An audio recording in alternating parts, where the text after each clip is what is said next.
Hello, and welcome to Season 2 of Between the Lines.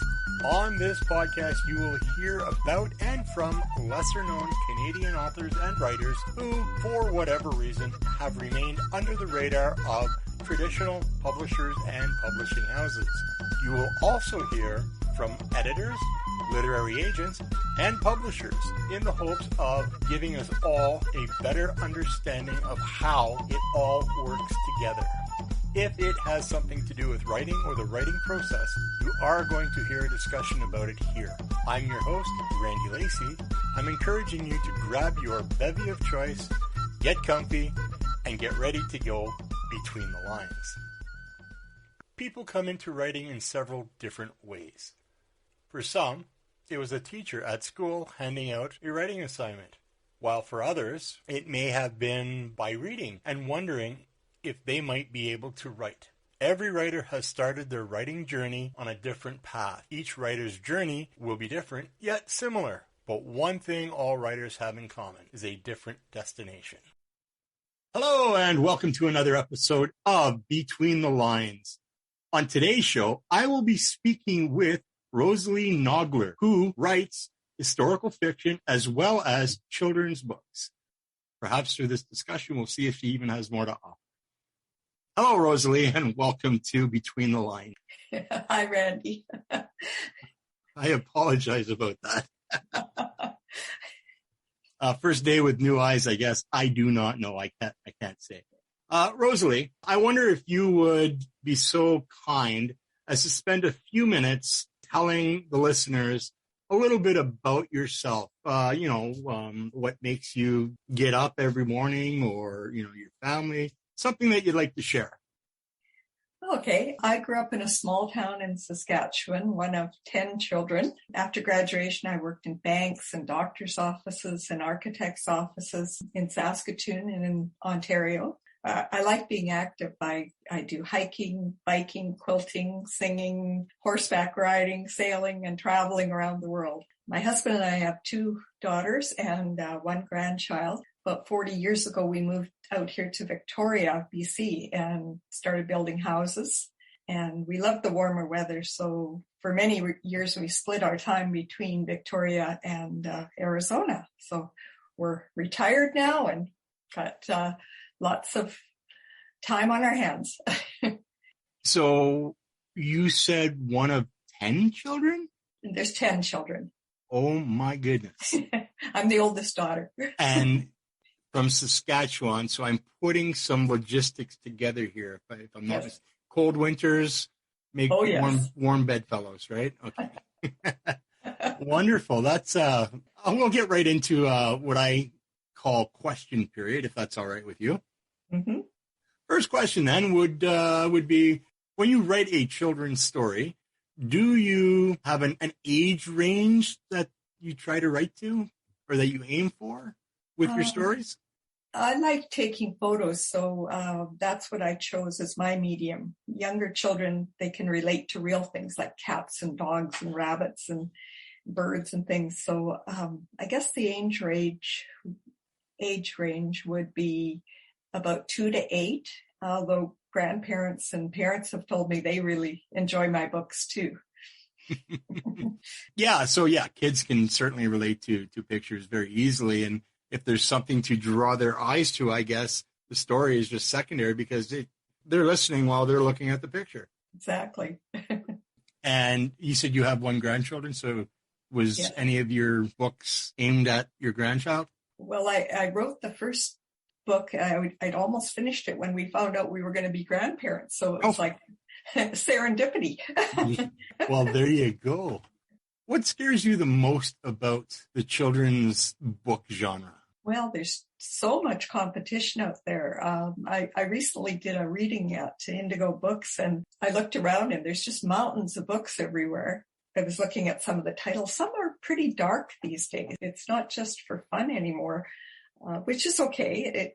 It is good too, but mine are just for fun. The other thing is I noticed most of them are either cartoonish or graphic art. Mm-hmm. So mine have actual photographs, so that they're a little bit different. Yeah, that would set you apart, wouldn't it? Mm-hmm. but you've got to get them to open that cover to see that. So what have you done to do that? Well, the covers are quite bright. They're, an Okay. actual, I made the owl for that book, and the other one is a photo of a robin that I took. Oh, nice. And I had some reviews even from children on the back. Nice. Well, out of the mouths of babes, right? Yes, right. Man, we're just pulling out all kinds of old sayings and cliches today. No, but it's good. I mean, what speaks more than a kid who likes what they have in their hands, right? Yes. And, if they don't like it, they'll sure tell you. And if they do like it, they'll sure tell you too. Yeah. Well, after my reading, I let some of the kids sit in the big throne. They have a throne there to look at the books, and they were quite excited. That's nice. To sit in a throne and read a book. And I bet you got excited that they were doing that. Yeah. Can you have a story without a lesson to be taught? Oh, definitely. My kids' photo books are just for fun. The first one about the owl, and then the second one about robins and other birds and animals. And I like to throw a little humor in too. So sometimes they just need to just relax and not have to think too hard. Just be. That's why that question was important for me to ask you. And I think it's important to have fun for fun's sake. So thank you for writing books like that. Would you prefer to have a reader, friend, family member, or stranger tell you the truth about your writing, or have them lie to you? Oh, in order to protect you, of course. Yeah, I always want the truth. But, the feedback should be gentle and useful. Recently, I joined a story group and also a writer's group, and it's great to, bounce our stories off each other, get some feedback and have a few laughs and just hear everyone's different opinions and different takes on things. I like that. In writing groups, for example, as you were saying, I've seen comments like, I don't want negative comments. But you can grow from a negative comment. Right.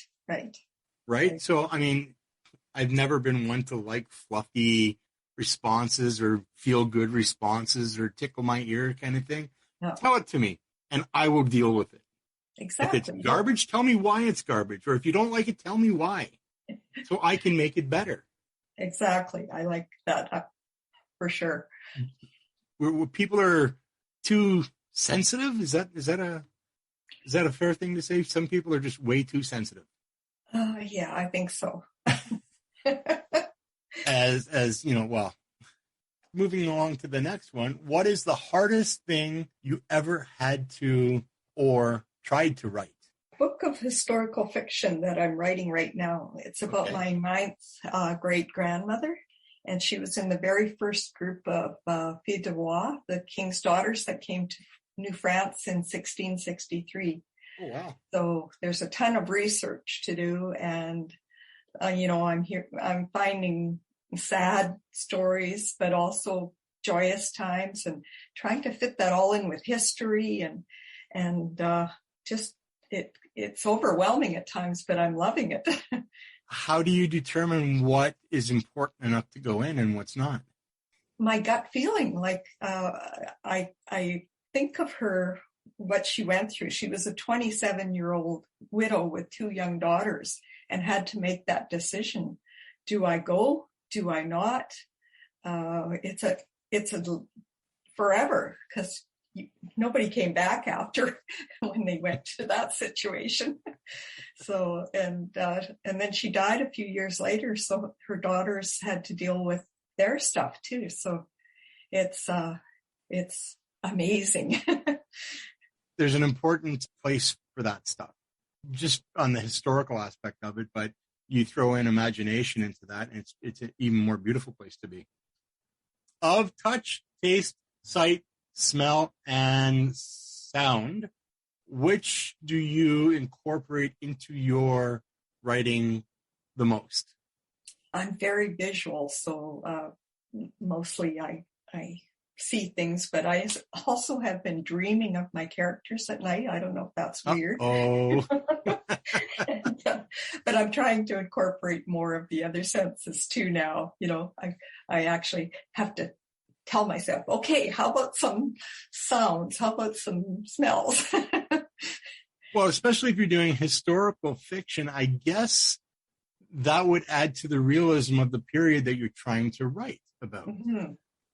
One of the questions I asked the other fellow was like, where do you do your research? Do you research the clothes? Do you research the food they ate? Or, so like what in your research, what was important? Yeah, all those things. I go, of course, Google is great, isn't it? And so I look up old things and I was able actually to find part of the ship's log online of that particular journey, because it was a special one, because they had like Bishop Laval and Governor Talon on the ship. So it was a special trip. Incredible. That sounds French then. Is your family from France? Originally, yeah. Whereabouts? 1600s. Okay, and whereabouts in France? Normandy or? Yes, my mom's father's side was from Honfleur, which is up at the north mouth of the Seine, and the other side was from Brittany. Okay, my family lineage through my mom goes back to that area as well. Oh, wow. Yeah, maybe we're related. they settled where? Ile d'Orléans in Quebec. Oh, you're kidding. No. That's where Mom's mother's side of the family settled. So two brothers came over. Their last name was Labrec. And two brothers, and they pretty much settled that island. Well, they must have known the Martineaus, because they came in the 1650s, actually. Yeah. Yeah. Wow. Hey, we're related. We'll have to talk later. That's remarkable. Have you ever been there? Because it's a beautiful island. Oh, I have. Back in Pantser, Plotter, or Plancer. Which do you primarily adhere to when you're writing? Well, when I wrote my children's books, I was definitely a pantster. Like I said, we learned we'd be grandparents after I wrote the first one. Okay. So then I got excited to have to write another one. But now writing the epic fiction, I have to plot more and plan a bit more. You can't just throw it all out there, because you want it to be pretty accurate historically, but you can be creative too, because it's fiction. That's what I was going to ask you next is, while you're plotting, so as you're a plotter, there is room, or is there room to throw in that pantser style of writing? Yeah, every once in a while I just get a light bulb moment. Oh, I want to talk about icebergs in the Atlantic, or something like that. Very common, very, very common. If you had a preference to write, though, would it be still plotter or? Yeah, I guess I'm leaning more towards planning now, because it just makes more sense. Yeah, it makes more sense. Bonus question that you don't have. Oh. So here you go. Are you ready for it? I'm ready. If I showed up in your front yard with a time machine and said, "Hey, Rosalie, get in," when would you like to travel to? I would definitely go back to Quebec in the 1660s and talk to these ancestors and ask them, what the heck? What's happening in your life, and how did you make that decision, and how are you living? I mean, it's just so fascinating. Yeah. Quebec, eh? So circa 1650-ish. Yeah. And I took my mom on a trip there when she was 85 and I was 60. And nice. it was amazing. It was really great. Do you speak French? Comme ci, comme ça. A little bit. Un petit peu. Oui, oui. I understand that. I do. I've lost all my French from being out west all my life, most of my adult life. So, do you have any advice about writing you'd care to share? Just do it. Get all your thoughts down and then leave it for a few weeks and then go back and edit. Every edit seems to improve things. I ask a trusted friend or another writer to read my work, and I don't have to take their advice, but sometimes they see things that I don't, and so I appreciate that. And I've discovered this read aloud feature on my computer. It's great. You can hear it in another voice, and you feel like you're the audience instead of the author, and it's amazing. I assume you're talking about Microsoft Word with the Yes, read aloud? that's right. Are you familiar with the OneNote option? No. Okay, so on your computer, you're using Windows 10? Yes. Okay, so within Windows 10, there's OneNote. OneNote. Okay. And when you go in there, when you open it, there's a section that you can put in the piece that you want read, and it has different voices, so it doesn't sound computerized. And it sounds so much better. Yeah. And you can actually record it. But anyway, I would highly recommend that over the read aloud with Word. Good to know. Yes, I agree. So, are your books traditionally published or self-published? I self-published the kids' books because I wanted to learn, but also I found that if you went the traditional route, it was very expensive, and they had control sort of what happened with it. So this way I could just, Now, are you talking vanity presses, or are you talking an actual traditional publisher? I guess a traditional. Well, I'm not sure. I didn't explore it I phoned a few places and it seemed like it would be expensive.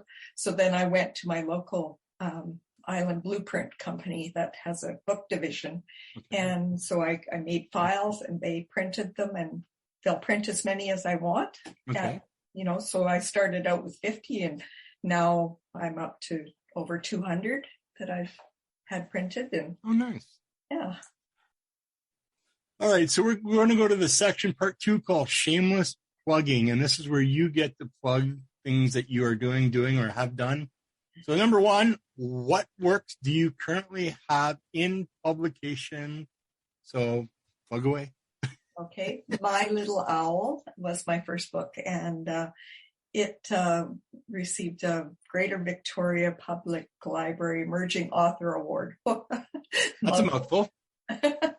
And then I just recently finished my second book called Robins and Friends.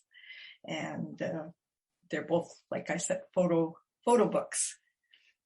And I've got them in a few bookstores in town and gift shops.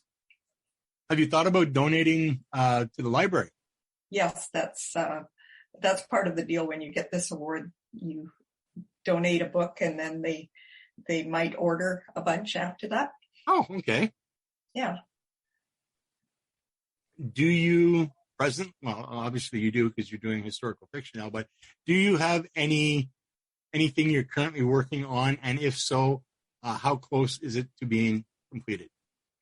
I'm nearly finished my book called Maggie's Boy. It's about my grandfather. He was a young orphan in England and a home child sent to Canada when he was 13. And later he became a pioneer in Saskatchewan. So his story's been in the back of my mind for years and years. And I just always felt, I'd like to tell that story someday, but how do I do that? And so I just bit the bullet and said, I'm going to do it. So that's what I'm working on, pretty much finished.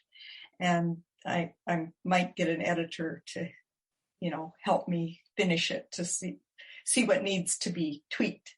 And then the book about my French great-grandmother, 9th great-grandmother, is about a third done. So I figure it'll take about another year to work through that. And probably another bunch of side projects along the way, too, if you're anything like any other writer. I have 2 more children's books that are in my brain ready to jump out.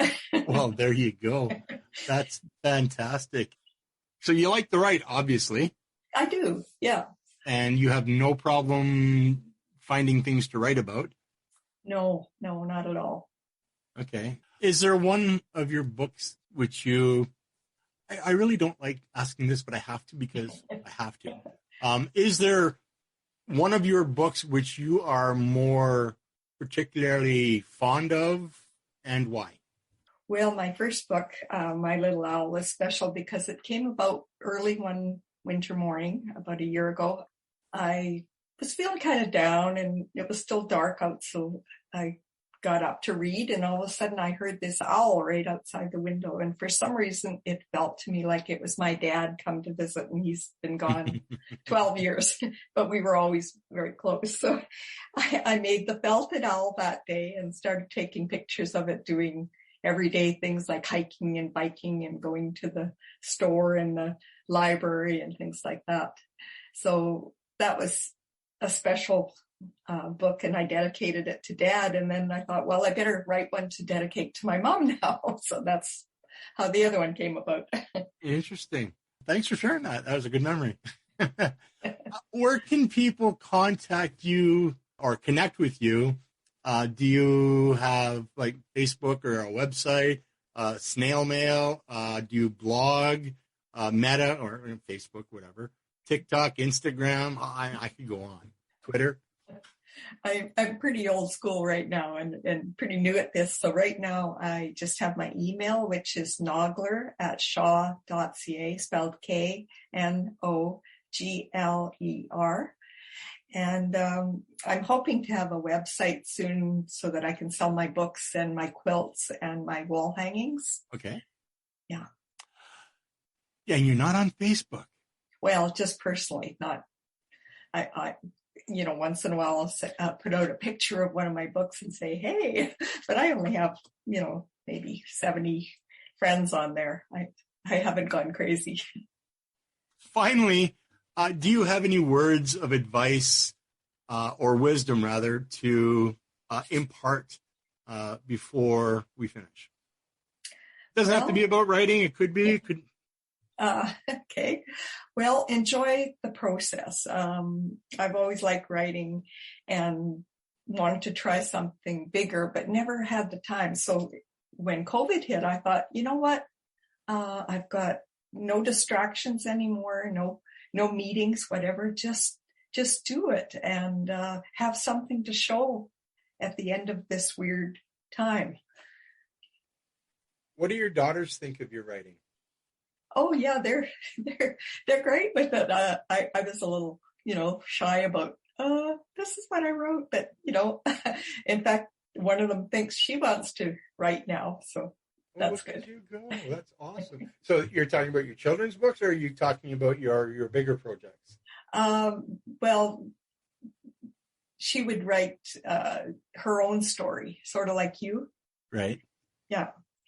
That's fantastic. Isn't it a nice feeling to know that you've inspired somebody? Yeah. Right? Yeah. Rosalie, thank you so much for agreeing to do this, especially, your first podcast interview. So thank you for allowing me to make it easy for you. I hope it was easy for you. Oh, it was. It was enjoyable. And so again, thank you for this. And I hope it wasn't too terrifying for you. And so one last question, just for giggles. What's next for you? Oh, travel it again. I miss traveling. And I'm trying to do a video for my mother's birthday, which I've never done a video before. So photos and music and stories. That's another learning curve. Well, you said you were a plotter, so you can plot this one out too. Yep. Wonderful. Thank you so much again for doing this. And, the best of luck to you. Well, thank you. And thank you for having me on your show and for all your inspiration too. Okay. I didn't know I did that, but you're welcome. You have been listening to Between the Lines. In future episodes, I will not only be speaking with Canadian authors and writers, I will also be speaking with those from the other side of the writing industry, editors, agents, and publishers, in the hopes of getting a better understanding of how it all works together. If you liked what you heard, hit the subscribe button to be notified of new episodes and content. Send all your comments, suggestions, or any questions you'd like to have a guest answer to me at randy.bplpodcast@gmail.com. Be sure to visit me at www.therandylacey.ca. While there, look for the Buy Me a Coffee button to help support the podcast. Thank you for your time and your ears. Tune in, be inspired, and write on.